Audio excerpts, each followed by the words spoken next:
अच्छी बात है, हमारी किताब में सब चर्चा है। मुझे लगता है कि किताब मोदी जी भी पढ़ लिए हैं। पसमानदा मुसलमान होने के नाते, दलित मुसलमान होने के नाते, अगर उनका समाज या दूसरी पार्टियां उनको नहीं न्याय दिला सके तो आप दे दीजिए। 9 साल से हैं, अभी क्यों दवा जीने की करते हैं और दवा मरने की देते हैं। यही इनकी फितरत है। नमस्कार, हमारा नाम है समरीन और आपने देखना शुरू कर दिया है लाइव सिटीज। देखिए, बीजेपी अब अपनी इमेज सुधारने की पूरी कोशिश कर रही है। आपको बता दें कि बीजेपी के बड़े नेता अब मुस्लिम नेताओं से मुलाकात कर रहे हैं और ये संदेश देने की कोशिश की जा रही है कि बीजेपी मुस्लिम विरोधी नहीं है। आपको बता दें कि मंगलवार को पीएम मोदी ने भी एक बड़ा दांव खेल दिया है। पीएम मोदी ने अपने संबोधन में पासमानदा मुसलमानों का जिक्र किया है। आपको बता दें कि मुस्लिम वोट बैंक में 80% वोट बैंक पासमानदा मुसलमानों का होता है। तो ऐसे में लोकसभा चुनाव 2024 से पहले पिच और एजेंडा दोनों तैयार कर लिया गया है। तो आज हम इसी पर चर्चा करेंगे और इस चर्चा को आगे करने के लिए हमारे साथ मौजूद हैं अली अनवर जी। आपको अगर इनका हम परिचय दें तो ये जेडीयू के पूर्व सांसद रह चुके हैं, समाज सेवी भी हैं और वरिष्ठ पत्रकार भी हैं। तो सबसे पहले तो अली जी बहुत बहुत शुक्रिया वक्त देने के लिए। शुक्रिया आपको भी, आपके दर्शकों को भी। देखिए, पत्रकार तो रहे हैं ये और एमपी भी रहे, लेकिन उससे भी बड़ी बात है कि मैंने ये पसमानदा जो शब्द है जी, इसको चलाया है और आज से 25 साल पहले चलाया है। आज से 25 साल हाँ, 98 अक्टूबर नवंबर में हमने ये नाम दिया। आप एक मतलब जैसा कि हमने पढ़ा है कि आपने पासमानदा मुस्लिम महाज करके एक ऑर्गेनाइजेशन बनाया, किताबें लिखी हैं, हमारी कई किताबें हैं इस पर। और आज देश और दुनिया के सारे यूनिवर्सिटीज़ में इस पसमानदा पॉलिटिक्स को लेकर के चर्चा हो रही है, रिसर्च हो रहा है और हो रहा है। और प्रधानमंत्री जी जब भी बोलते हैं तो और थोड़ी हमारी परेशानी कहिए या कहिए इंगेजमेंट हमारा बढ़ जाता है। चलिए, तो सबसे पहला सवाल जो ज़हन में उठता है, क्योंकि पीएम मोदी ने जब इस तरह की बात कही और अचानक से पासमानदा मुसलमानों का जिक्र उठा है 2024 लोकसभा चुनाव से पहले, तो अब सवाल ये है कि आखिर अचानक से पीएम मोदी को पासमानदा मुसलमान क्यों याद आ गए? देखिए, 2 वजह है। एक तो वजह है कि जो ओबामा ने बोल दिया है अमेरिकी दौरे के समय, वो टीस है। और दूसरी टीस है कि एक महिला पत्रकार ने, वो भी मैंने संजोग से मुस्लिम महिला और भारतीय मूल की वो महिला हैं, वहाँ इनसे सवाल पूछ लिया। प्रधानमंत्री जी तो कोई प्रेस कॉन्फ्रेंस करते नहीं, कभी किसी का सवाल का जवाब देते नहीं।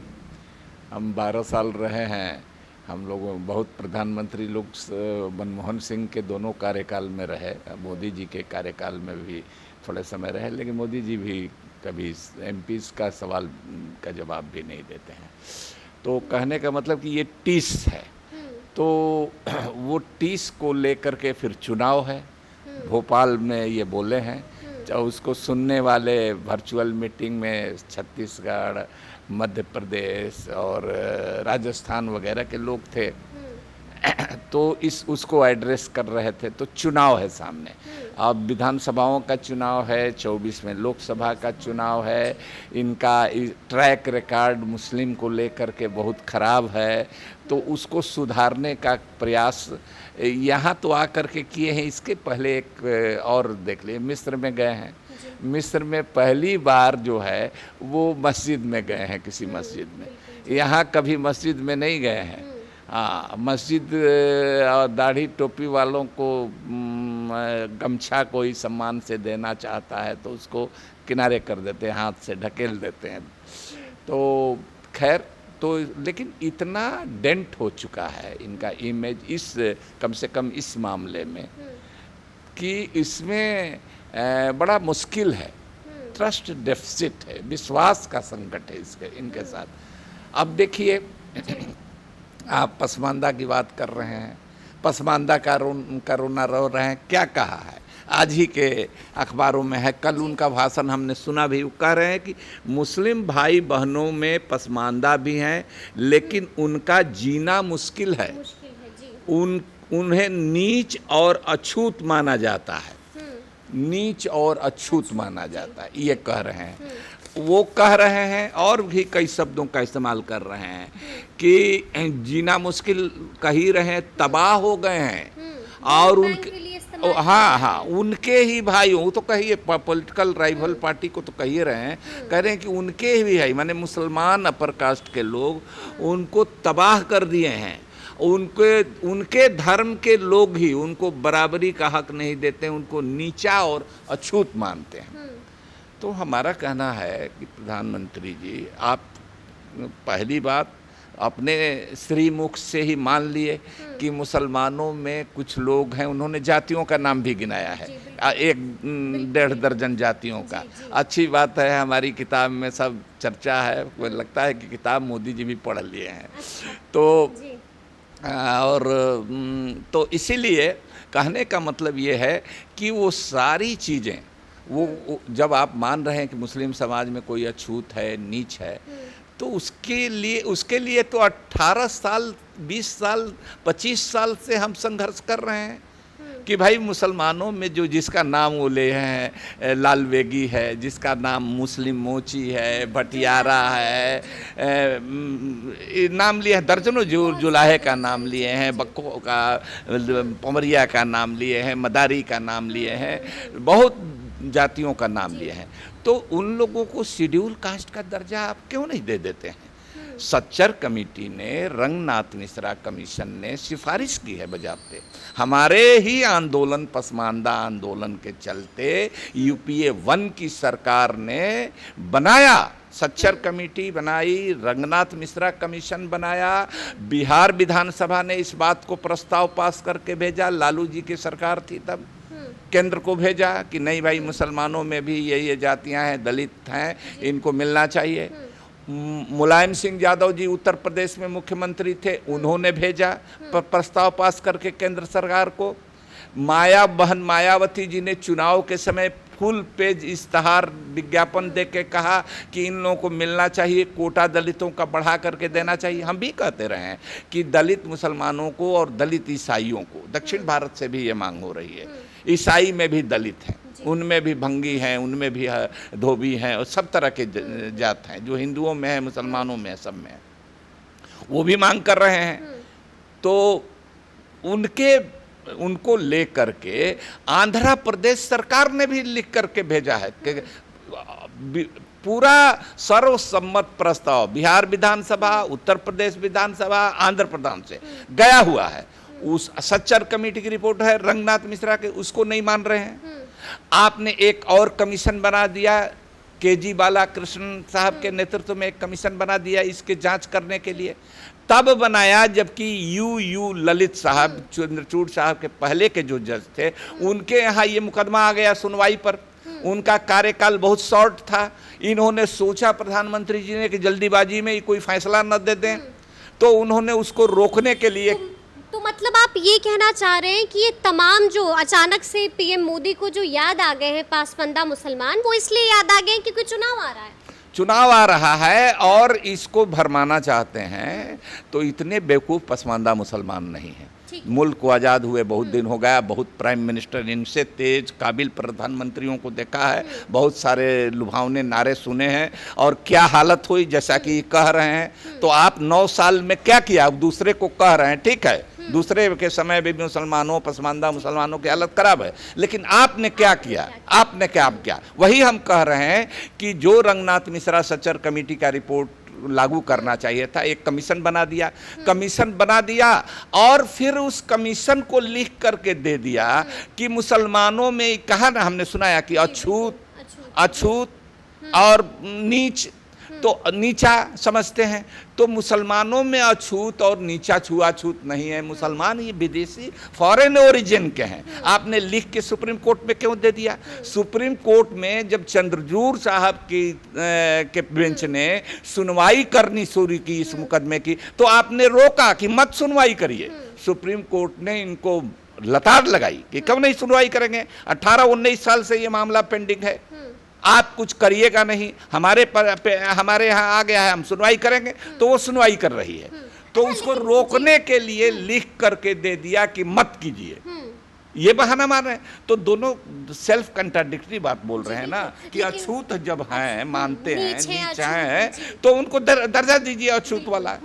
अच्छा देखिए, आपने भी लगातार इसका मुद्दा उठाया है, अपनी आवाज़ बुलंद की है पासमानदा मुसलमानों के लिए। तो हम ये जानना चाहेंगे आपसे कि अगर हम इनके स्थिति की बात करते हैं, हिंदुस्तान में पासमानदा मुसलमानों की क्या स्थिति है, क्योंकि आप ज़मीनी हकीकत बताइएगा हमें। देखिए, बुरा हाल है आज देश दुनिया के यूनिवर्सिटीज़ में, कोलंबिया यूनिवर्सिटी में, बर्लिन यूनिवर्सिटी में, कल शाम को यूनिवर्सिटी ऑफ लंदन के लोगों ने एक पैनल डिस्कशन में इस विषय पर हमसे बात की। संजोग से वो तो पहले से कार्यक्रम तय था, संजोग से मोदी जी ने बोल भी दिया कल ही, तो ये भी मुद्दा आया।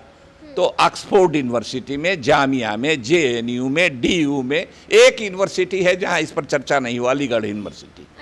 वहाँ नहीं कोई रिसर्च हो रहा है। हर महीना 2 महीना पर कोई लड़का लड़की देश से विदेश से हमारे यहाँ आता है। हमारी मसावात की जंग, हमारी संपूर्ण दलित आंदोलन, पसमानदा तसव्वुर दुनिया भर में पढ़ा जा रहा है, कई जुबानों में, कई देश विदेश की जुबानों में उसका तर्जुमा हो रहा है।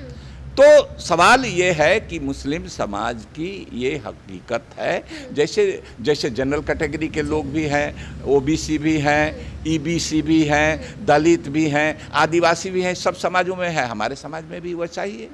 मतलब स्थिति सही नहीं है, सही नहीं है उनकी स्थिति। अब बताइए, मैला ढोना संविधान में तो लिखा हुआ है कि गैर कानूनी है, लेकिन हमारी मुस्लिम हलाल खोर बिरादरी की, या जिसको लालबेगी कहते हैं, हेला भी कहीं कहते हैं, कहीं होलैया कहते हैं, कहीं मेहतर कहते हैं, तो कहीं जमादार कहते हैं, वो लोग मैला ढोने का काम आज भी करते हैं। उनकी औरतें करती हैं, वो अपने करते हैं, झाड़ू लगाने, लैट्रिन साफ करने का काम करते हैं। तो पहले तो ब्रिटिश पीरियड में इस तरह की कोई पाबंदी नहीं थी, आ करके आज़ाद भारत में इस तरह की पाबंदी हो गई 1950 में। तो उस पाबंदी को दरकिनार करके आप दीजिए, बौद्धों को जैसे दिया, पहले बौद्ध भी नहीं थे, जैसे सिखों को दिया, सिख भी पहले नहीं थे, तो इन लोगों को भी दे दीजिए। तो मुसलमान होने के नाते, पसमानदा मुसलमान होने के नाते, दलित मुसलमान होने के नाते, अगर उनका समाज या दूसरी पार्टियां उनको नहीं न्याय दिला सके तो आप दे दीजिए। 9 साल से हैं, अभी क्यों रोक रहे हैं? क्यों पार्लियामेंट में लिख के दे दिया कि ये अछूत नहीं है? अच्छा ठीक है, जैसा कि आपने लगातार कहा कि आप दे दीजिए, लेकिन हम पुराने इतिहास पर जाएंगे कि क्या पुराने जो राजनीतिक दल थे उनका आचरण क्या रहा है पासमानदा मुसलमानों के प्रति? देखिए, हम तो कह रहे हैं कि Sachar committee, Ranganath Mishra commission UPA 1 में बना, उसकी रिपोर्ट तक नहीं ले हो रही थी। मैंने राज्यसभा की कार्रवाई को 3 बार स्थगित करा, अकेले 3 बार। फिर बाद में सब लोग हमारे साथ आए, रिपोर्ट तक ले नहीं हो रही थी रंगनाथ मिश्रा कमीशन की। सच्चर कमेटी की तो हो गई थी, लेकिन ये नहीं हो रही थी, हमने कराया उसको। तो सवाल ये है कि उन्होंने तो लागू नहीं किया, तो इसीलिए ना उनको नाराज हो करके हम लोगों ने किनारे किया। तो आप करके दिखाइए, तो आप तो करते कुछ नहीं है। उल्टे हमारा कहना है कि सबसे पहले इज्जत है, मान मर्यादा है, जान की हिफाजत, असुरक्षा में जी रहे हैं मुसलमान। हमने उनको, प्रधानमंत्री जी को एक लंबी चिट्ठी पहले, सबसे पहले, सही में ऐसा लगता है कि मुसलमान अपने आप को हिंदुस्तान में सुरक्षित नहीं महसूस? बिल्कुल नहीं सुरक्षित। मुसलमान में भी सबसे ज़्यादा जो वर्स्ट विक्टिम है वो पसमानदा मुसलमान है, जो मॉब लिंचिंग में मारे जा रहे हैं, जो लव जिहाद में मारे जा रहे हैं, जो बुलडोजर जिन पर चल रहा है, जिनको गोरक्षा के नाम पर मारे जा रहे हैं। जो लोग राजस्थान जाइए, बिहार जाइए, उत्तर प्रदेश जाइए, झारखंड जाइए, हरियाणा जाइए, जहां भी गया है, मैं सब जगह गया हूं, सब जगह पसमानदा मुसलमान लोग वर्स्ट विक्टिम वही मारे जा रहे हैं। तो पहले हमने उनको चिट्ठी लिखी है, लंबी चिट्ठी लिखी है, बहुत 6 महीना पहले लिखी है। तो कोई जवाब आया? कोई जवाब नहीं है। हमने कहा कि भाई बुलडोजर भी चले, लव जिहाद के नाम पर, मॉब लिंचिंग के नाम पर, हत्या भी हो, गोरक्षा के नाम पर पकड़ करके मारिए। और पसमानदा से हमदर्दी, तो ये घड़ियाली आंसू बहाने से क्या? तो मोदी मित्र करके कैंपेन भी चालू हो रहा है जिसमें दिखाया जाएगा, बीजेपी की तरफ से ये कैंपेन है जिसकी शुरुआत यूपी में हो गई, दिखाया जा रहा है कि मुसलमानों के दोस्त हैं मोदी जी। हाँ ठीक है, दोस्त हैं, तो एक शेर है ना कि अजीब फितरत है इनकी, दुआ जीने की करते हैं और दवा मरने की देते हैं। दुआ जीने की करते हैं और दवा मरने की देते हैं, यही इनकी फितरत है। तो सुना आपने क्या कुछ कहा है अली अनवर जी ने। देखिए इशारों इशारों में बड़ी बात कह दी है। तो ये पूरी बातचीत आपको कैसी लगी है कमेंट करके हमें ज़रूर बताइएगा। तो इस तरह के तमाम अपडेट्स के लिए ऐसे ही हमारे साथ बने रहिएगा और देखते रहिएगा लाइव सिटीज़। बहुत शुक्रिया।